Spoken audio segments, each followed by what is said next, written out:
պետք է ուտես, որպեսզի ուժ ունենաս։ Չեմ հոգևորացնում ամեն ինչ սիրելիներս։ Շատ ժամանակ ուղղակի պիտի մի հատ հաց ուտենք։ Ու ամենալավ տեղը գիտես որտեղա որ հաց պիտի ուտես։ Սաղմոս 23-ն ասում։ Ասում է սեղան ես պատրաստել թշնամիներիս առաջ։ Այս բան չգիտեմ քո թշնամին քո կյանքում ով է։ Էդի կարա լինի հիվանդություն, էդի կարա լինի ֆինանսական խնդիր, էդի կարա լինի ընտանեկան խնդիր, էդի կարա ինչ-որ մի բան, որ շատ ես ցանկանում այս բանին, բայց չի ստացվում։ Չգիտեմ որն է այս բանին քո խնդիրը քո կյանքում, բայց մի բան գիտեմ, թշնամու դարաժ նստի ու սկսի հաց ուտելը։ Գործ առաքելոց 27:33-36։ Այստեղ մի քիչ ավելի հոգևոր աչքերով նայենք։ Ինչ անում։ Հացը վեկալում է,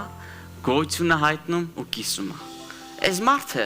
այն ամենալուրջ իրավիճակին բան ու գործը թողած հաղորդություն ընդունում։ Սիրելիս կարաս դու քո կյանքում այն ամենաթեժ պահին, որ ալեկոծությունները, որ ալիքները այնքան են արդեն բարձրացրել, որ լրիվ հույսդ կորցրած վիճակում է, ուղղակի Աստծուց հետ հաղորդ լինես։ Այդ պահին չուրանաս Հիսուսին,